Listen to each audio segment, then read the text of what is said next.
ಎಲ್ಲರಿಗೂ ನಮಸ್ಕಾರ. Welcome to my channel Kavya lifestyle vlog in Kannada. ಎಲ್ಲರೂ ಹೇಗಿದ್ದೀರಾ? ಎಲ್ಲರೂ ಚೆನ್ನಾಗಿದ್ದೀರಾ ಅಂತ ಭಾವಿಸ್ತೀನಿ. ನಾನು ಕೂಡ ಚೆನ್ನಾಗಿದ್ದೀನಿ. ಸೊ ಫ್ರೆಂಡ್ಸ್, ಬನ್ನಿ ಇವತ್ತು ಬ್ರೆಡ್ ಸ್ಯಾಂಡ್ವಿಚ್ನ ಯಾವ ರೀತಿ ಮಾಡೋದು ಅನ್ನೋದನ್ನು ನೋಡ್ಕೊಂಡು ಬರೋಣ. ಸೊ ಇದು ಮಕ್ಕಳಿಗೆ ತುಂಬಾ ಇಷ್ಟ ಆಗುತ್ತೆ. ಹಾಗೆ ಈವ್ನಿಂಗ್ ಟೈಮಲ್ಲಿ ಏನಾದರೂ ತಿನ್ನಬೇಕು ಅಂತ ಕ್ರೇವಿಂಗ್ಸ್ ಆದಾಗ ಬೇಗನೆ ಕ್ವಿಕ್ಕಾಗಿ ಮಾಡ್ಕೊಳ್ಳುವಂಥ ಒಂದು ಸ್ನ್ಯಾಕ್ಸ್ ಇದು.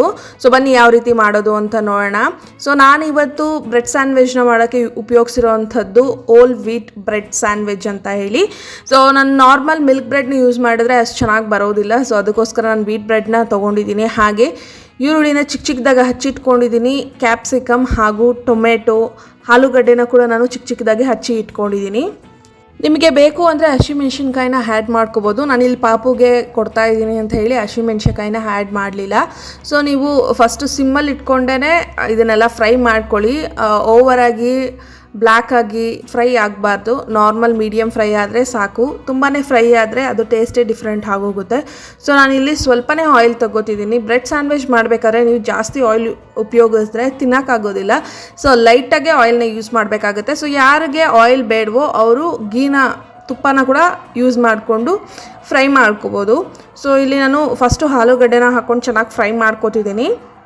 ಅದೊಂದು ಸ್ವಲ್ಪ ಮೆತ್ತಗಾಗೋ ಸ್ಟೇಜಲ್ಲಿದೆ ಅನ್ನೋ ಟೈಮಲ್ಲಿ ನಾನು ಕ್ಯಾಪ್ಸಿಕಮ್ನ ಆ್ಯಡ್ ಮಾಡ್ಕೋತಾ ಇದ್ದೀನಿ.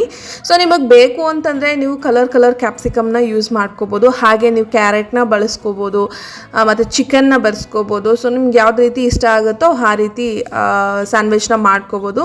ಹಾಗೆ ನಾನಿಲ್ಲಿ ಈರುಳ್ಳಿನ ಹಾಕ್ಕೋತಾ ಇದ್ದೀನಿ. ತುಂಬಾ ಡೀಪ್ ಫ್ರೈ ಮಾಡೋಕ್ಕೆ ಹೋಗೋದಿಲ್ಲ. ಸೊ ಅರ್ಧಂಬರ್ಧ ಬೆಂದಿದ್ರೆ ಸಾಕು.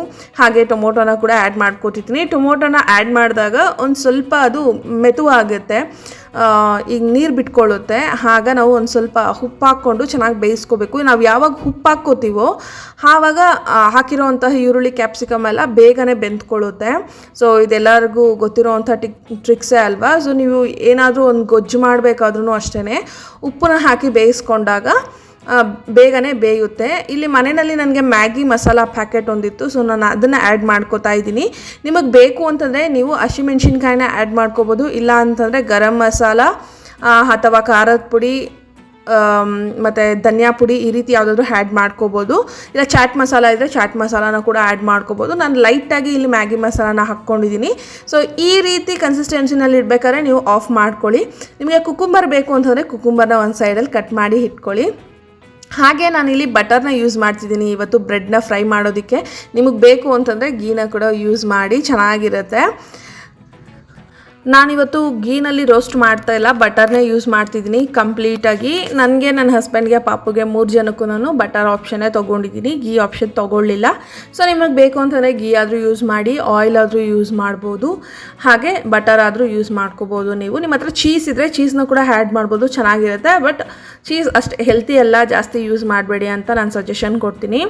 ನಾನಿಲ್ಲಿ ಬಟರ್ನ ಯೂಸ್ ಮಾಡ್ತಾ ಇದ್ದೀನಿ. ಫಸ್ಟು ನಾನು ಬಟರ್ನ ತವಾಗ ಹಾಕಿ ಅದಾದಮೇಲೆ ಅದ್ರ ಮೇಲೆ ಬ್ರೆಡ್ ಹಾಕಿ ಒಂದು 2 ಸೈಡು ಚೆನ್ನಾಗಿ ರೋಸ್ಟ್ ಮಾಡಿ, ಅದಾದಮೇಲೆ ನಾನು ಆವಾಗಲೇ ಈರುಳ್ಳಿ ಎಲ್ಲ ಬೇಯಿಸಿಟ್ಕೊಂಡಿದ್ದೀನಲ್ಲ ಅದನ್ನು ಬ್ರೆಡ್ ಮೇಲೆ ಇಟ್ಟು 2 ಸೈಡು ಚೆನ್ನಾಗಿ ಬೇಯಿಸ್ಕೊತೀನಿ. ಹಾಗೆ ಗ್ರಿಲ್ ಬರುತ್ತಲ್ಲ, ಆ ಗ್ರಿಲ್ ಮೇಲೆ ಇಟ್ಟು 2 ಸೈಡ್ಸೂ ಒಂದು 2 ಸೆಕೆಂಡ್ ಇಟ್ಟು ಎತ್ಕೋತೀನಿ.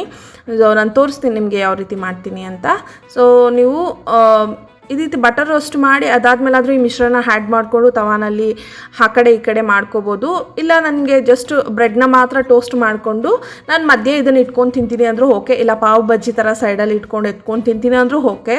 ಸೊ ನಿಮ್ಗೆ ಯಾವ ರೀತಿ ಕಂಫರ್ಟಬಲ್ ಆಗಿರುತ್ತೋ ಆ ರೀತಿ ತಿನ್ಬೋದು, ತುಂಬಾ ಚೆನ್ನಾಗಿರುತ್ತೆ. ಸೊ ನಾನೀಗ ಇಲ್ಲಿ ನೋಡ್ತಿದ್ದೀರಾ ಅಲ್ವಾ, ಬಟರ್ ಹಾಕ್ಕೊಂಡಿದ್ದೀನಿ, ಕಾಣಿಸ್ತಾ ಇದೆ ನಿಮಗೆ. ಆ ಕಡೆ ಈ ಕಡೆ ಬೇಯಿಸಿದ ಆದಮೇಲೆ ಈ ರೀತಿ ಗ್ರಿಲ್ನ ಸ್ವಲ್ಪ ಬಿಸಿ ಮಾಡಿಕೊಂಡು ಗ್ರಿಲ್ ಮೇಲೆ ಇಟ್ಟು ಒಂದು ಆ ಕಡೆ ಈ ಕಡೆ ಒಂದೊಂದು 2 ಸೆಕೆಂಡ್ಸ್ ನಾನು ಬೇಯಿಸ್ಕೊತಾ ಇದ್ದೀನಿ. ತುಂಬ ಹೊತ್ತಿಟ್ಟರೆ ಆ ಗ್ರಿಲ್ಗೆ ಬ್ರೆಡ್ ಎಲ್ಲ ಮೆತ್ಕೊಂಡ್ಬಿಡುತ್ತೆ. ಸೊ ನಿಮಗೆ ಆ ಗ್ರಿಲ್ಲಲ್ಲಿ ಮಾಡೋದು ಇಷ್ಟ ಆದರೆ ಮಾತ್ರ ಟ್ರೈ ಮಾಡಿ, ಇಲ್ಲಾಂತಂದರೆ ಬೇಡ. ಸೊ ನಾನು ಒಂದು ಸ್ಯಾಂಡ್ವಿಚ್ ಮಾತ್ರ ಗ್ರಿಲ್ ಮೇಲೆ ಮಾಡಿಕೊಂಡೆ, ಇನ್ನೆಲ್ಲ ತವಾ ಮೇಲೇ ಮಾಡಿಕೊಂಡೆ.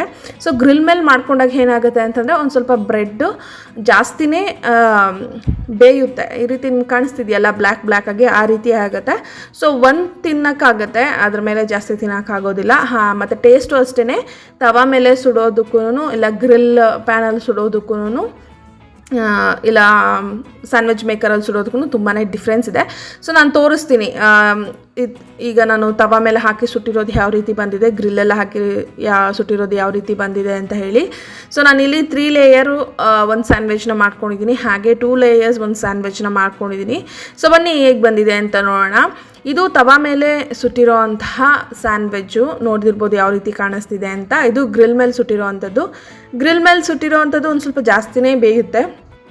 ನಾರ್ಮಲಾಗಿ ಈ ಚಪಾತಿನೆಲ್ಲ ನಾವು ಗ್ರಿಲ್ ಮೇಲೆ ಇಟ್ಟು ಬೇಯಿಸಿದಾಗ ಒಂದು ಸ್ವಲ್ಪ ಅದು ಫ್ಲೇವರ್ ಚೇಂಜ್ ಆಗುತ್ತಲ್ಲ, ಆ ರೀತಿ ಚೇಂಜಸ್ ಇರುತ್ತೆ.